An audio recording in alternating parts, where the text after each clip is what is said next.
episode 12 of Taproot.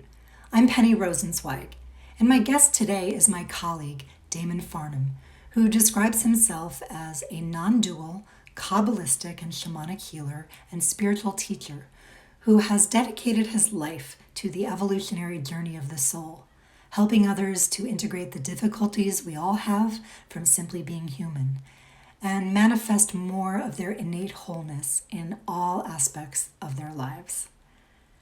I think Damon and I are kindred spirits in so many ways, both with regard to our attitudes and approach to healing and how we work with both ourselves and our clients.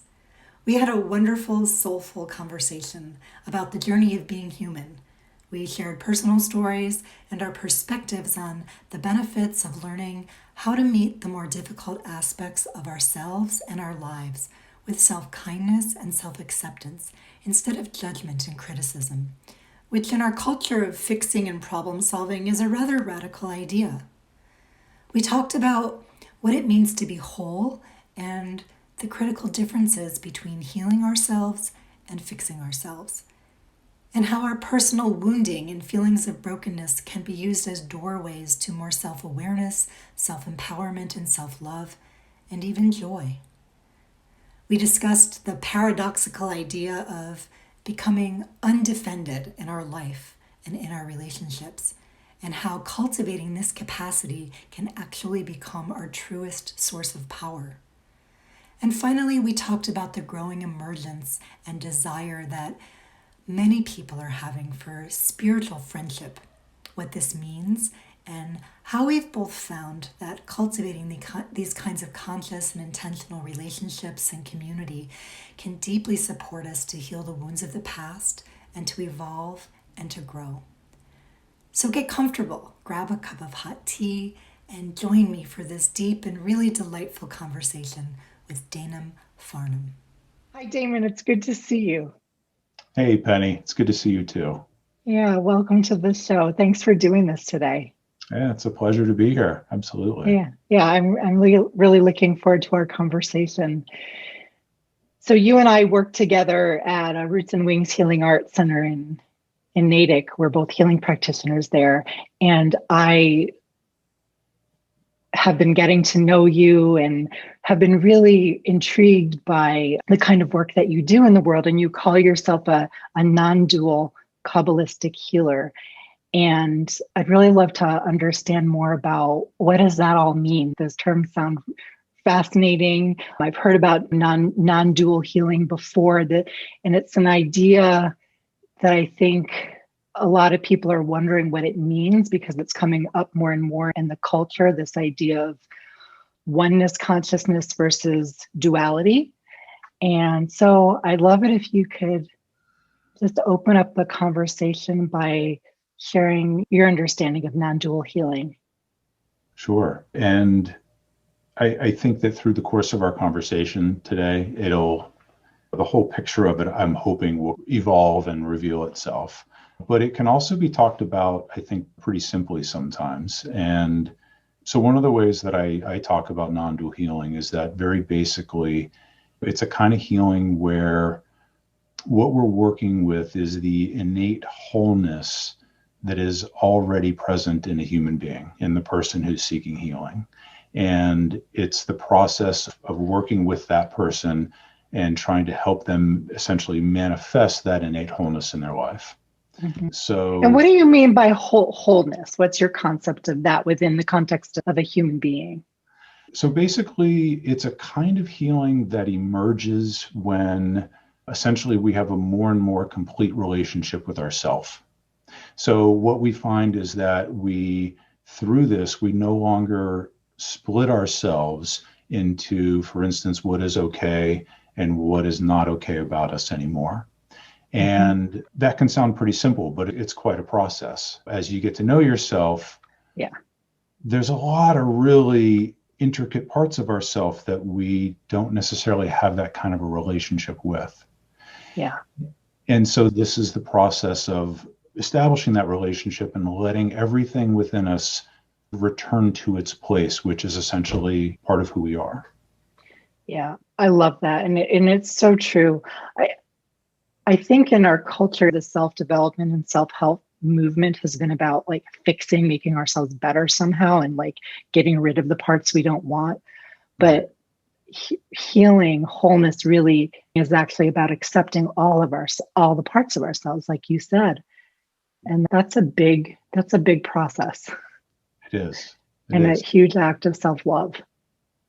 And it doesn't always feel, to me, after a while, it's very natural, but it doesn't necessarily feel natural to begin with, because what we want to do is we have places that we're very uncomfortable with, whether they're places inside of us that we may not like, or there are things in our lives that we don't like, habitual patterns or the way we are in our life in certain ways, and we want to change them. We want to get rid of them. It's natural. So this ends up it turns things around at first, and when it can take a bit of an adjustment. You can look at this stuff through kind of an esoteric lens also about why this is true and what happens. It really is, it has a lot of kind of fundamental grounding in just the ways that quite honestly, the way that the universe is created. Mm-hmm. Yeah. Yeah. So can I read a quote to you that I actually took off your website and I loved it. It speaks to a lot of what I think we're trying to say here. So is it okay if I read it? Sure. Yeah. And this is a quote by, I think he's your teacher, Jason Schulman. That's right. Yeah.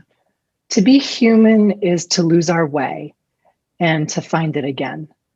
The human lineage is the lineage of falling down and getting up. To me, that captures a lot of what we're talking about here. I'm just wondering if you could speak to that, and maybe even in the context of your own life. Sure. When you read that, first I feel the immense kindness in it. It basically, it gives me that feeling of who I am and how I'm showing up right now with my imperfections, and my difficulties, is like, it's not only okay, this is who we are as human beings.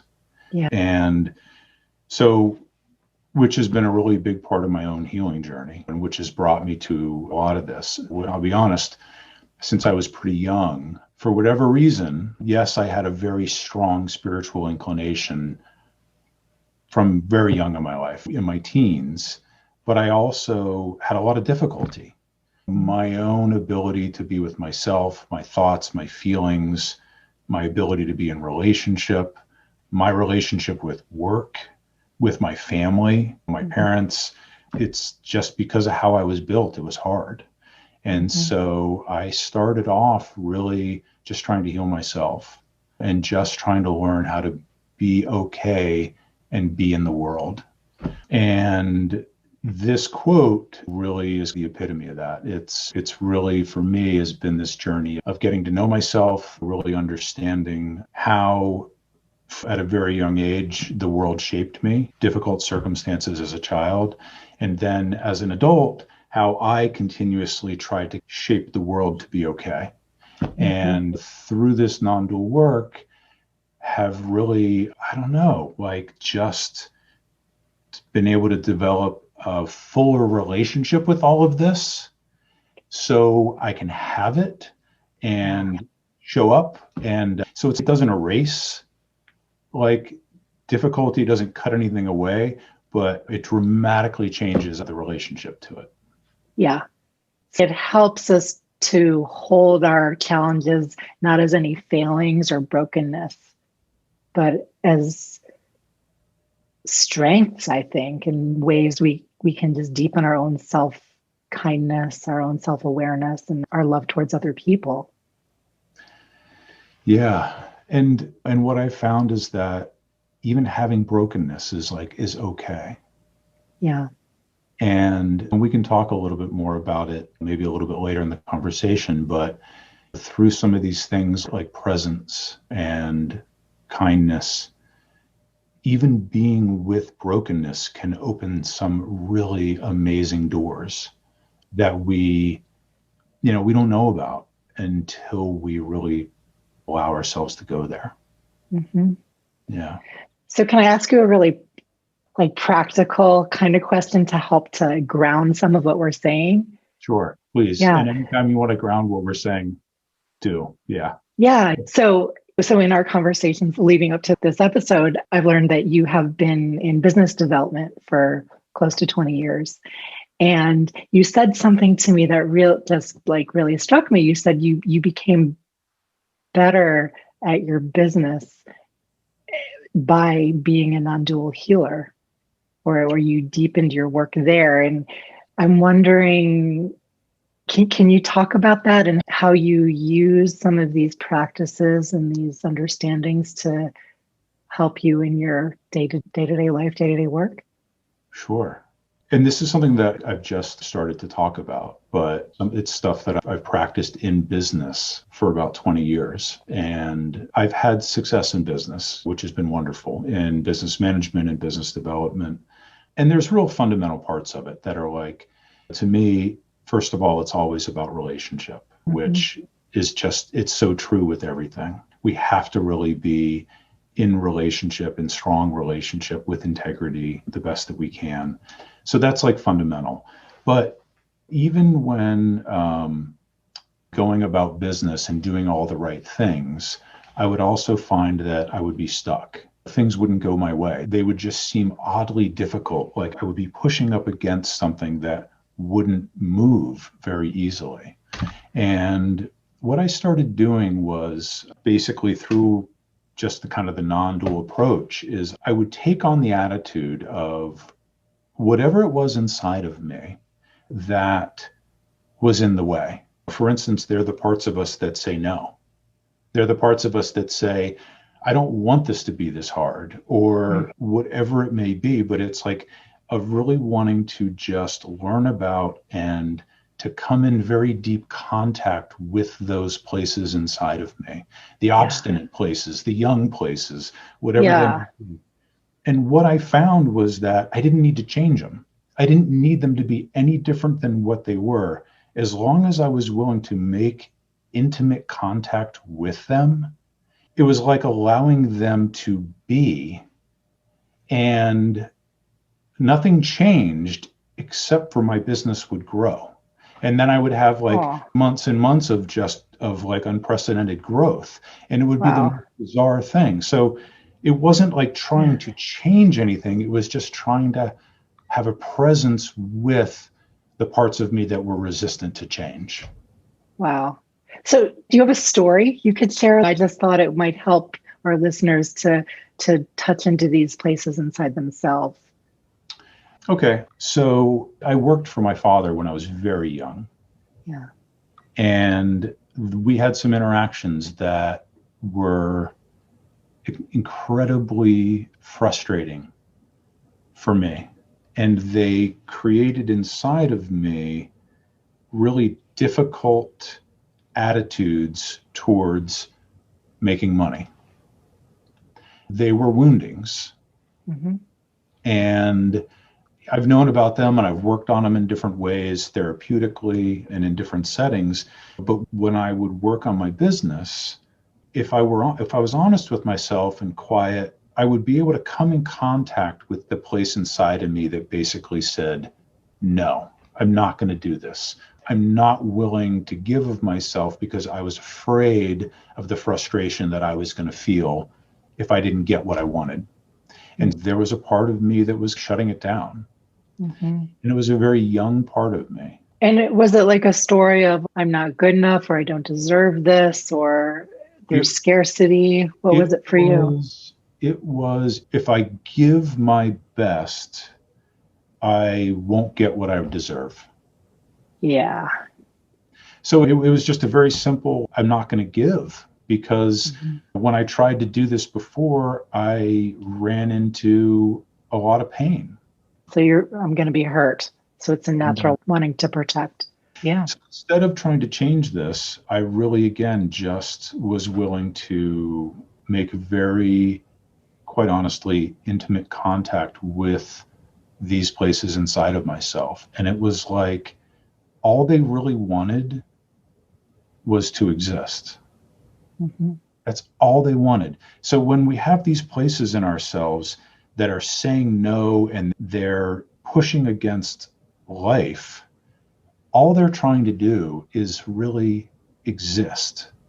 Yeah. And by having presence, it was like allowing the thing to just go on being. And But in a way where you were acknowledging and accepting it, as opposed to trying to shut it down. yes, yeah. Yeah. And it's like intimacy with yourself, to be honest. But what's interesting is that those things didn't necessarily go away right away inside of me, but Mhm. but life changed Yeah. through it. And this happened over and over and over again, where I was like, this is wonderful. When I would be having a really hard time at work, I would basically be able to say, okay, so this is about me. There's a part of me that's in the way, and that's the part of me that I want to learn about and have a relationship with. So then by making these subtle shifts inside of yourself, what was going on outside in your relationships with other people and business started to shift naturally.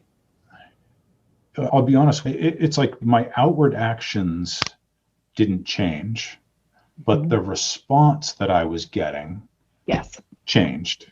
Yeah. So what do you make of that? What do you sense is going on to allow that to happen?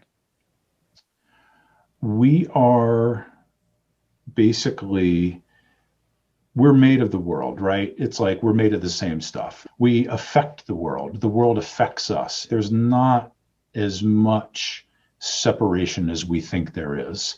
And so at the end, you're talking about energetically. It's like we affect each other, not just physically with our words or our actions, but our emotions, our energy affects things too. Yeah. And I'm also talking, to make it simple, yes, it's always affecting the world and it's affecting us. But there's parts of me that are always open and allowing the flow of life to happen, which wants to constantly change and evolve. And it's also going to be hard at times. And there's parts of me that, for historical reasons, feel like it needs to shut down. And if I can learn about those parts of me and develop more of a relationship with those parts of me, then I need to shut down life less. Does that make sense? Yeah, it's a great way to explain it. Yeah. The shutting down, the need to shut down life less, like that for me captures so much of the practical value of the inner work that we do with ourselves. Yeah. Because when we have these uncomfortable places in ourselves where we don't want to go, things we don't want to feel, things we don't like about ourselves, then we need all of these rules outside of ourselves in order to not feel the thorns. So I can't be in this situation with that person. I can't put myself in these situations, or you can't talk to me that way, or I can't be around if you're going to be this way. Like we make it about the outside world, and we live these very limited lives, and we think it's about the outside world instead of realizing it's actually what's going on inside of us. So it opens us up, I think, to having much more freedom and flexibility to experience life when we are able to tend to ourselves this way. Does that make sense? Absolutely. Yeah. And I think freedom, you use that word, and I think that's a perfect word, because that's really what we're trying to do, is we're trying to allow ourselves to be more free in our lives. And I think a hard thing is that sometimes we don't realize, or we don't know, where we may not be free. We don't always know where we make choices from, like you're talking about, maybe historical wounding, maybe places that we need to be a certain way, or we need the world to be a certain way for us to feel okay. And so I think as people start on some of these healing paths, that can be one of the things that happen, is we actually start to learn where we're not as free as we think we are. And that can be a little disconcerting. As you start to clean the pane of glass, you didn't know how dirty it was. And then as it gets cleaner and cleaner, the streaks in it or the scratches in it, they become so predominant. You're like, but you didn't know that it was like covered with mud before. Now that scratch is bothering you so much. But It's right in your face. Yeah. So in all the things that we're talking about here, there's a thread that I just want to name, which is this idea of self-kindness or not non-violence towards self-compassion. We can give it a lot of names. But I wanted to talk with you a little bit more about that because that's really at the heart of all of this. Yeah. And I think it's at odds with our culture, the way we're trained to be. When I work with this with myself and with my clients, what comes up a lot is like, isn't that selfish to take care of myself in this way, to be kind to myself? So I wonder what your thoughts are about that. Yeah. If you think about it, it's actually incredibly unselfish because really, again, what you're talking about is trying to come from a place of freedom and health yourself. And when you're in that place, you're able to give the most to the world. You're able to give the most to other people. It's like you're able to be with people in a kinder, more understanding way. If somebody comes at you from a really hard place, a selfish place would be, I need to shut down or I need to protect myself. A kind place would be, oh, I can see that this person is, really confused or really scared right now. And maybe I can be present to that. To me, that's incredible kindness. It is. Yeah. It is. It's bringing to mind this situation that I think exemplifies this that I just had with my daughter. And so I have a 16-year-old daughter who is like a lot of 16-year-olds, very much into her friends and not much into talking to mom or dad. And so I was starting to feel like she would, before COVID, she would come home from school and then not even say hello and go right up to her room. Right. And I would chase her and say, hey, you didn't say hello. How are you? Can you talk to me? And just didn't want to talk. And I would pester her. That was her view anyway. I would go to her room and knock and continue to push. And it just made things worse. It pushed it away. And I was starting to feel angry and frustrated and rejected. And like all of these things were coming into play. And then, of course, the feeling between us wasn't very comfortable.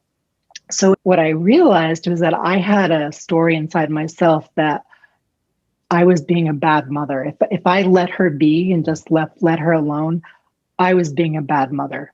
And I was bringing that into our relationship energetically. She could feel it. And so it was creating distance between us. So as I took care of that part of me, that was hurt and scared, of course you feel this way, but it's real, but not true. Right. And I was able to give her the space that she needed and just let her come in, go to her room, not say anything. And what happened is she started to come find me because I gave her that space. Yeah. It's wonderful. Yeah. You freed yourself in that dynamic to be alive and true instead of following a program. And something else. This is the program of what it looks like to be a good mother. And subtext to that is, a lot of my childhood, I was a latchkey kid and I didn't have parents at home asking me how I was. So I was acting out of that wounding. Yeah. Yeah. Your daughter's very lucky that she has a mother with that kind of awareness. That's a double-edged sword because I can be a pain in her neck too. Yeah, but I mean, it's a pretty special thing. Yeah. Thank you. In my mind, I was going back to what you had said a couple minutes ago too about this kind of nonviolence towards self. And it really ends up being this non-dual approach to yourself exemplified. And it's the thing where we go through life, and again, we have places within ourselves that we may not like them. We may not even be able to be present to them. Sometimes they could be even cruel or hard places or selfish places. And we really feel like we shouldn't have them. So we take on this attitude that we need to get rid of them or remove them. And if you follow that train of thought, we're trying to cut away parts of ourselves. We're really splitting ourselves over and over again into who it's okay that we be and who it's not okay that we be. And it never gets resolved by doing that. It can never get resolved by doing that. But instead, it's like we do learn to start to have a relationship with these places and understand them, like you were just talking about with this dynamic with your daughter. And then from that, start to be able to be more present to it. And it doesn't mean that we're going to indulge them. Sometimes people think that when you think about something, by focusing on it, you're emphasizing it. This is a common spiritual misconception that oh, I don't want to focus on that because I'm going to make it bigger. I'm somehow going to expand that. We're not talking about that kind of indulgence. We're talking about presence and kindness, being in contact with something in such a way that we can bear to allow it to exist as it is without needing to change it. Yes. And that ends up being this place of incredible nonviolence. Yeah, that's beautiful. The imagery that I use sometimes to explain this concept to people is like a crying child. If you've ever been around a little kid that's screaming and like inconsolable or having a tantrum, the first instinct is, oh, I don't want to hear this. Go away, go to your room. You want to shut it down because it's so uncomfortable. But what happens if you just take that child and hug them? Yeah. And normally they just settle right down and then they're fine. And then they go off to play. And I think these parts of ourselves that we have an aversion to are just like little children that just need a hug. Yeah. And then they can just rest and be quiet or go on their way. And in a way of giving an internal hug is by acknowledging them, bringing self-kindness, self-compassion inwardly. Yeah. So another thing that's tangential to this that I wanted to talk about is how can these ideas, non-dual healing and wholeness and self-kindness, help us in the face of pain, suffering, loss, uncertainty? Like we're living through a time right now with COVID, with all of the political stuff going on, the environmental stuff, the social justice stuff. There's so many places in the world where there is challenge, adversity, uncertainty, chaos. And so how can we use these practices to help us with that? Yeah. When I was thinking about having this conversation with you, I was thinking to myself about how things have been for the last year and how much difficulty and chaos and uncertainty and suffering and it's been tremendous. And then I was thinking about the fact that we have more people on the planet right now than we've ever had in human history. And then I was like, just thinking about the fact that really what that means is there's more, this past year, there's been more suffering on the planet than there's ever been in the history of the world. And I thought about that and I was a little struck. I was like, it's a lot. It's a lot. Mm-hmm. And we're a part of that history now. This is the world that we're living in. So we could talk about this in a lot of ways. One thing that I will say and that I fully believe is that, and these things have to be taken in context, but the only truly safe place to stand is a completely undefended one. And that's a hard thing, but basically once our ego is settled down enough, and once we know ourselves deeply enough, we find that there's really no longer anything that we have to defend. And in what it does is it becomes the place of true power. It becomes the place where we can act decisively. It becomes the place where we can make choices in our lives more freely. It becomes the place where we can see somebody else who's suffering and we can have a natural impulse that, we might want to help them in some way, and we can act on that impulse. My work has always been in my own life and with people that I work with in healing is about the inner work. And there's other people in the world who are very much focused on the outer work, trying to change things outwardly in the world. And I think that's completely valid, and we all have our own path. There's a place for both. Yeah. Yes. Mine has always been this feeling that what we experience and what is happening in the outer world, it can only be there because it's a reflection or an expression, essentially, of unmet suffering that is in individual people on a massive scale. It wouldn't be possible unless it were there. For me, quite honestly, it does come back down to each individual person and what is their relationship to their life circumstances right now. What is it that they're facing? How are they relating to it? And trying to get the support.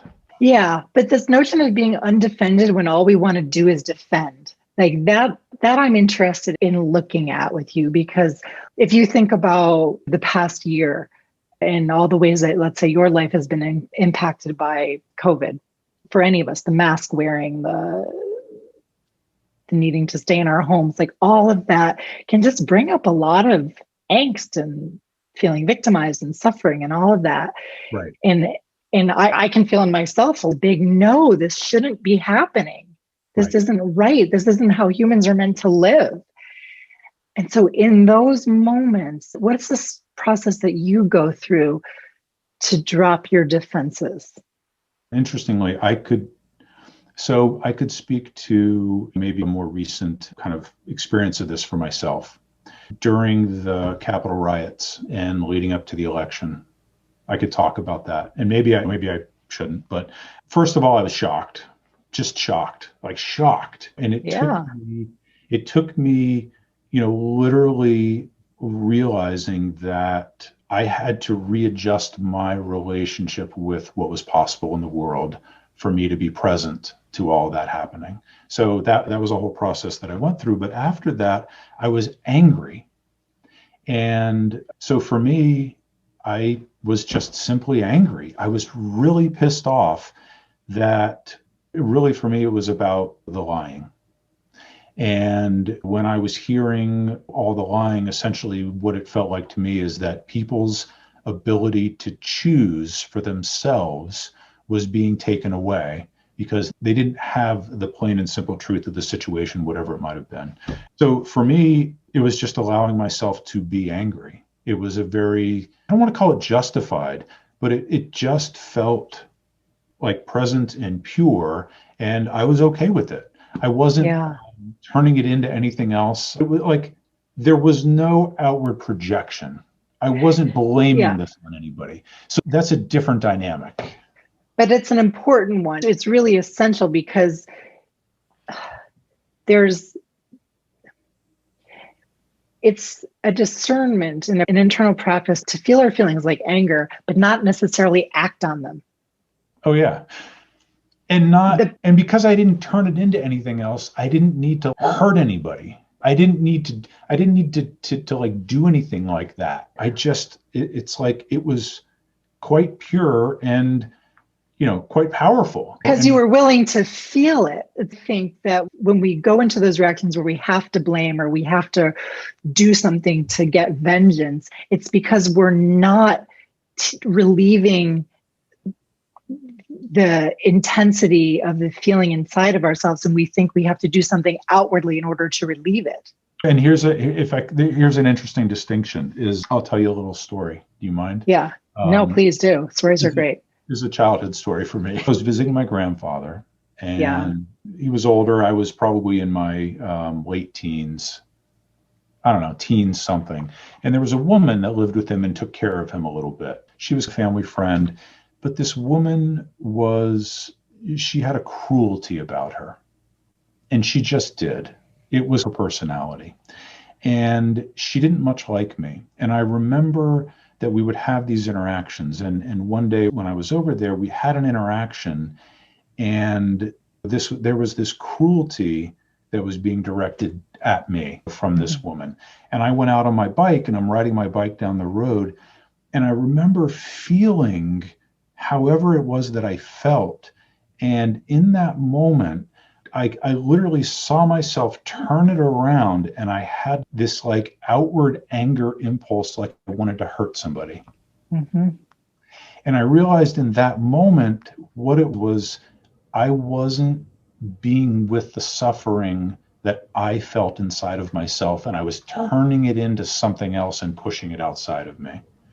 And in that moment, when I allowed myself to go for a bike ride and basically continuously come back to the pain of the interaction, I was able to bring it back inside of myself and let it just be what it was. And somehow, in the being what it is, it almost turns into this. This is going to sound weird, but it almost becomes life-giving instead of life-depleting. It's like it's allowed to go on being.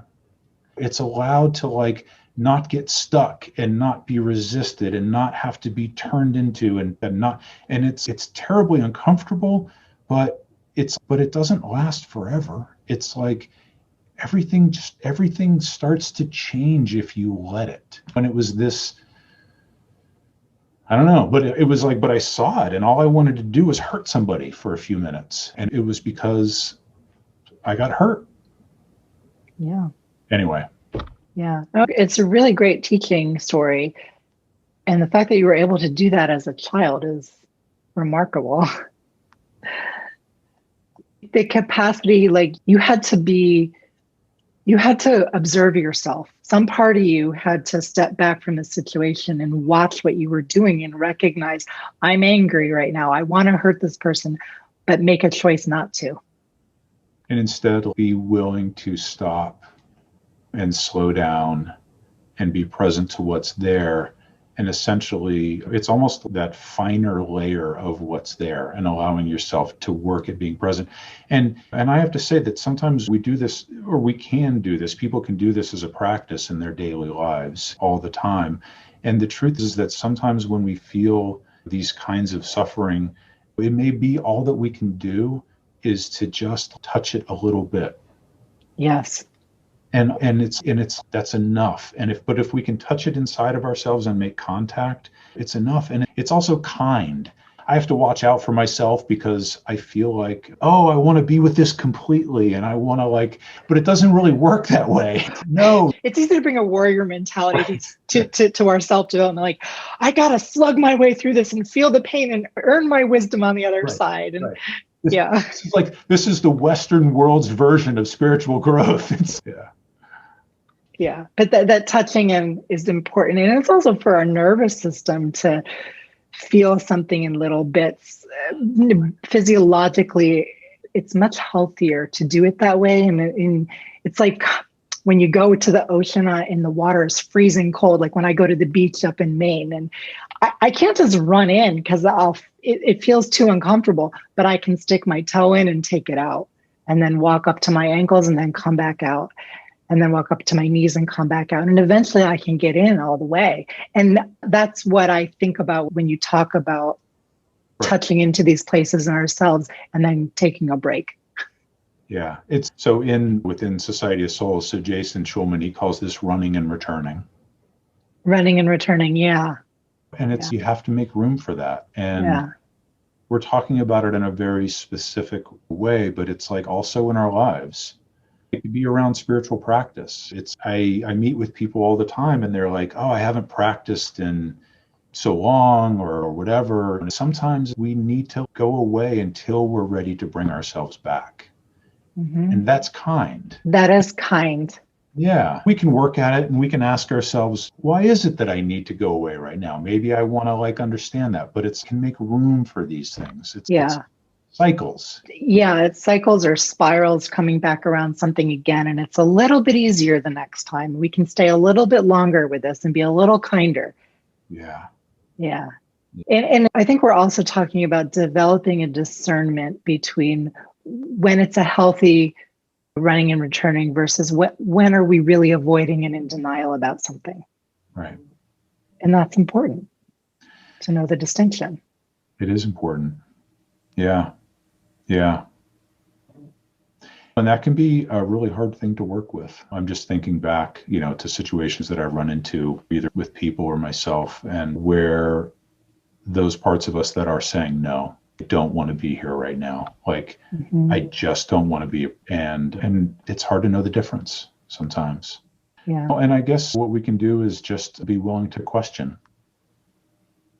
Exactly.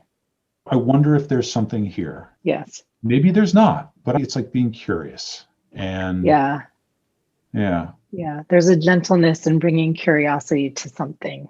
It takes away the tendency we all have to judge ourselves. Yeah. I don't know about that one at all, by the way.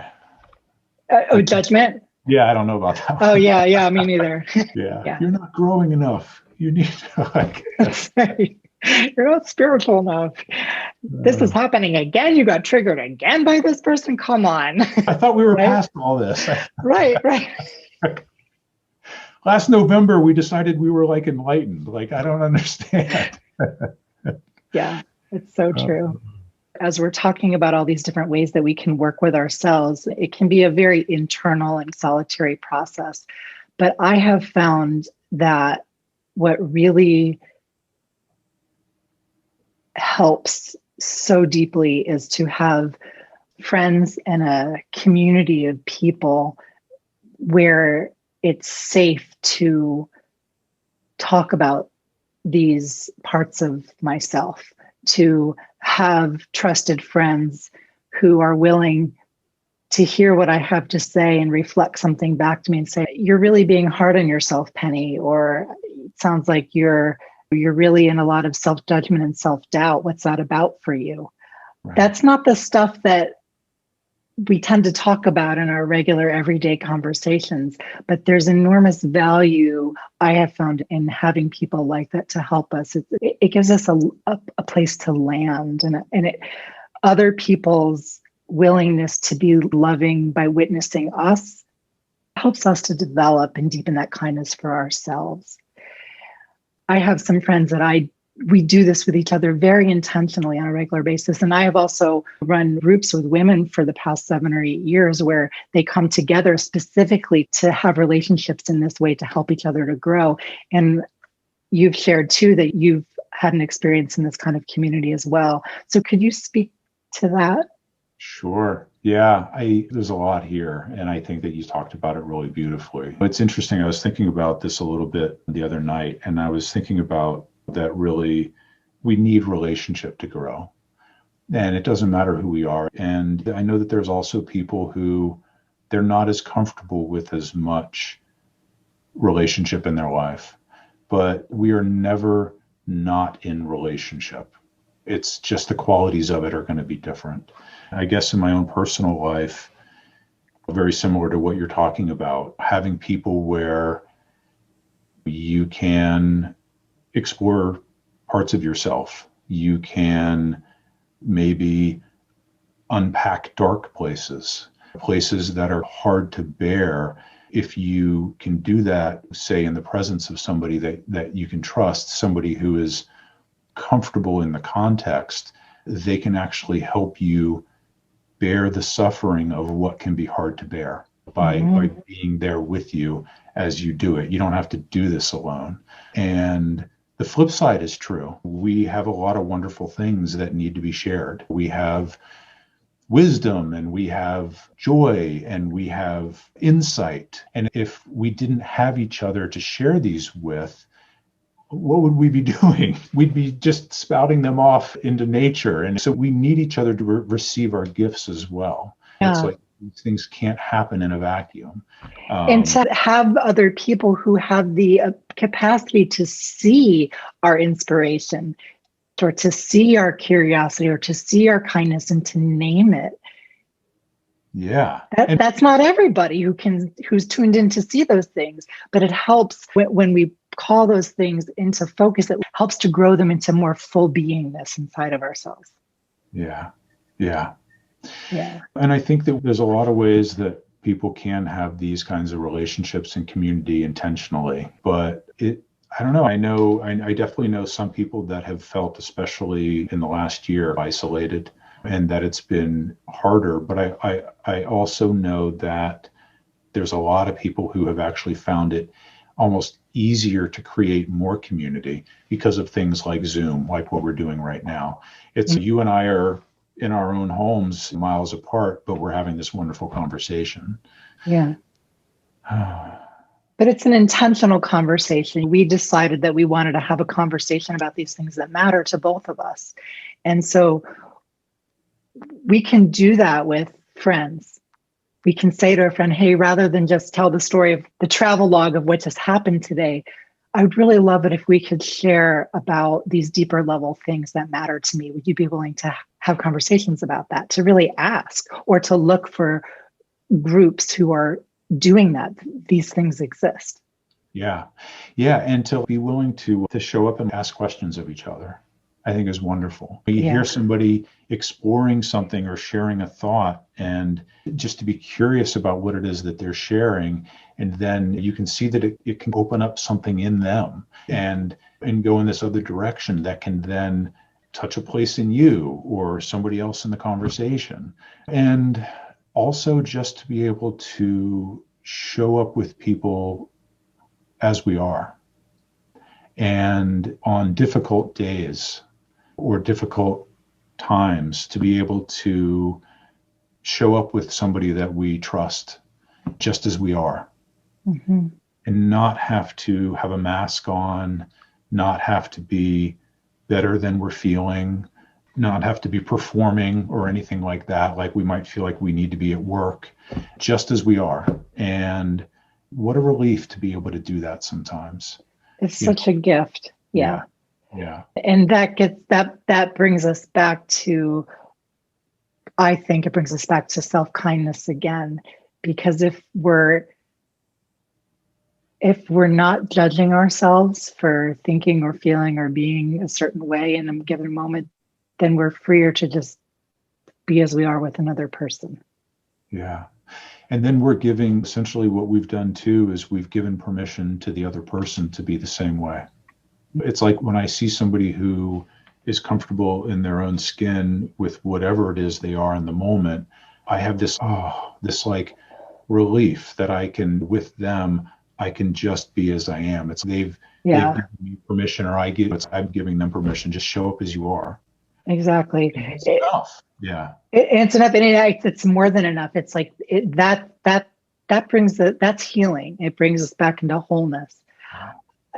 I remember when my father died, and I was grieving the loss of that, and I had some people that very well-meaning would either not ask me about it and try to avoid it because maybe the thought was, I don't want to upset her by talking about or asking about it. Or there were people who would hear that I was in pain and they'd try to distract me and say, let's watch a funny movie, or they'd tell me a silly story or something to distract me. And then there were other people that were just able to sit with me and tell me more, tell me what hurts, tell me about your father, tell me what you miss.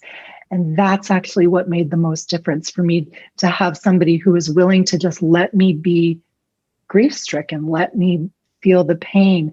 And that's what helped me to come out of it, rather than any sort of distraction or avoidance.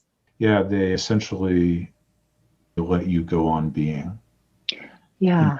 So basically what I'm hearing is that by being with this person, and this is a line from the Magi process, is that it allowed the strands of change to be freed and the intent of the world, which is to heal, to become possible. It's just helped you letting it be. Go on being. Yeah. So what is the Magi process? Oh, so the Magi process, it's a spiritual tool that Jason Schulman created back in like 2003. And what it does is it's a way of working with conflict. So it can be like internal conflict, it can be conflict that we're experiencing in life, it can be, quite honestly, it can even be things that are happening in the world that we want to be different. It's an awakening process. And you work with the conflict in a certain way again, in this very sort of non-dual way where you become present to all the different aspects of it without needing to change it. And then you go through the Magi process, which is a poetic series of steps that they work with the way the world comes into being. Mm-hmm. To get a tiny little bit of esotericism in there, but not too much. But it has this remarkable way of doing exactly what we just said, is allowing a situation to evolve maybe a little bit differently than it is in that moment without us needing to control it. So anyway, it's a really wonderful process, and so it's one of the things that I'm teaching right now, and I'm doing it through Roots and Wings, but then also through, it's called the Center for Illumination, and it's the center that I'm a part of and I teach through, and the whole point of it is to try to take some of Jason's teachings and to make them more accessible. And Jason Schulman is the teacher of the healing work that you do. He is, yeah. He's a healer, a teacher. So Jason founded a Society of Souls 25 years ago or something, and it's the school that teaches non-dual Kabbalistic healing. It also teaches non-dual shamanism, the Magi process. There's a whole gamut of practices and such. But so Jason is this, I find him to be a really remarkable and unique guy, and I'm biased. He's like one of my favorite people, but he has this really unique acuity for understanding humanity and people and all the intricacies of how we are, why we are, and working with them and the way we are in the world and helping them to heal, but in very replicable ways. So having this understanding, but then being able to bundle it up into these practices that we can learn and use and teach. And so he puts a structure around these very esoteric, amorphous things, and with a structure and a process that we can use in our day-to-day life. And people can check out his background, but he's I don't know, the best way to describe him is he is this amazing conglomeration of Buddhist, Kabbalist, shaman. There's Western psychology, just as part of it, as part of the blend. So it's this really interesting, dynamic body of work that you learn, but really get immersed in, and then try to help other people. That sounds really powerful. And like, that's been your inspiration for doing the work that you do in the world. It has, yeah. My spiritual journey took a lot of different turns, especially when I was younger. I started, I think, studying with Jason about 20 years ago. And so it has become very much kind of the foundational work that I practice now. And I could share more later about other parts of my background, but that's a big part of where a lot of what we're talking about today is coming from. Great. So I have one more question to ask you before we end. You're a rock climber. I am a rock climber. You are a rock climber, yes, and a very enthusiastic one, as I can tell. So tell me what you love about rock climbing and how you see your experience of that relating to any of what we're talking about today. First of all, for me, it's very physical.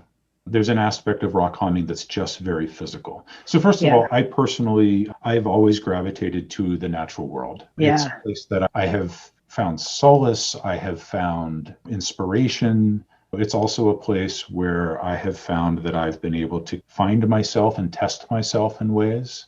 For me, rock climbing, so a lot of what we're talking about right now, it can be very intellectual, it can be very esoteric, and what we're talking about today is like the tip of the iceberg of a lot of this work that I spend a lot of time being immersed in. So to me, rock climbing is very physical. It literally is about making contact right here with this rock. And there's nothing else about it. It's just that moment of physical contact. But for me, it helps because it's very embodied. And I love that. But I also love, especially as I've gotten older, interestingly, I've found that I'm not going to be able to push myself physically forever, but I do enjoy it. One of the things that I've found is that by pushing myself in rock climbing, I've been able to come up against barriers inside of me, places that I made up and created that were basically limitations. And, where I would say, not to be selfish, but that I want to try to achieve X in rock climbing. And I would work towards that, but I would also realize that there's a part of me that didn't think that was possible. That's not for you. That's for other people with other skills who have better genetics, who whatever it is. And then I would go up again. I guess it's very similar to what happened with my work and non-duality. I started questioning it. And I'm like, this is something that's limiting me, but I'm pretty sure I created it. And so it becomes the process of pushing myself up against it. And again, like learning about it, making contact with the places in me that have doubt and say no and are whatever it might be, the whole litany of things, and finding that they can shift. Again, I don't have to bust through it like a bull, but it's fascinating how just by this kind of relationship, these places change, and then what's possible shifts. Yeah, just when we meet what's here, that surface that's right here, and be fully present with it, without judgment, without limitation, without story. One of my favorite things in rock climbing is trying to do certain individual moves that are, when you try them, they feel impossible. Like literally it's a blank. Like you feel it's like a big no, you can't do that. And that feels it feels real. And then you go through this process, and then what happens, it's one of my favorite things, is that through this process, over time, all of a sudden, things unlock and the impossible becomes possible. And it's like one of my favorite things about rock climbing is like this happens over and over again. And so now when I come up against what's seemingly impossible, I'm now like excited about it. Yeah. So now I'm like, oh, this is like that great place where this is impossible. Now we get to see what else might be able to happen. It's a wonderful metaphor for what we're talking about today. I'm thinking about like relationships are like that. Oh, wow, there was this person in my life who I just couldn't stand being with. Like all my anger would get triggered. And then after I'm able to meet these uncomfortable places in myself, I can actually be in the same room with them and I can have some kindness and have a good conversation. It's that sort of analogy. It's a great analogy for the inner work. There's the no's. There are so many places we bump up against resistance and no's inside of ourselves. And with this type of self-inquiry and self-kindness and presence, we can climb those mountains too and shift our perspective and have a different experience of ourselves and others. Yeah. Doors that we never thought could open. Yeah. And it's not because we bang our heads against them harder. Or beat ourselves more. Right. With judgments. Right. Yeah. Oh. So if people are interested in working with you and exploring some of these things or the Magi process, what's the best way for them to contact you? Yeah, I don't have a website yet, but that's something that I'm working on. By the way, your website is phenomenal. Thank you. I wanted to tell you that. Yeah, I spent some time on it, and I just thought, man, there was a lot of care put into this. So I just wanted to tell you that. It was inspiring. Yeah. Oh, thank you. I actually really appreciate hearing that. I'm glad. Yes. Yeah. So for me, I don't have a website right now, but I'm working on one. Probably the best way for people to get in touch with me is through the Roots and Wings website. I have a bio page, and a lot of my work is there. And yeah, that's what I Yeah. would say. Okay. Yeah. So I'll put the link up. Okay. Okay. All right. This has been a wonderful conversation, and I love exploring all of these things and hearing your stories. And thank you. It's been my pleasure. Talking to you is really wonderful. And I feel like just engaging in these kinds of conversations, it's challenging our normal ways of thinking a little bit, seeing what else is possible. And I feel like that in itself is the beginning of a change of heart. Mm-hmm. And so I really appreciate being able to do that with you. I couldn't agree with you more. Thank you. Thank you for listening to my conversation with Damon. You can learn more about Damon and his healing work by visiting his profile page at rootsandwingshealingarts.com. And if you felt a resonance with our conversation and would like to explore these ideas and practices more deeply, Damon and I are offering a free online teaching and guided meditation circle on Sunday, March 28th from 3 to 4 p.m. To register and receive a Zoom link, please email me at penny@pennyrosenzweig.com by March 26th. You can find all this information and links written in the show notes. Thank you again for listening. And if you're enjoying these episodes and want to be updated when new ones are available, please subscribe to Taproot on YouTube and on Apple Podcasts. And finally, please consider supporting this podcast and my work and mission to share these important healing and awakening teachings and practices with others by making a donation at buymeacoffee.com/taproot. Deep gratitude for your time and attention and for your support. See you next time.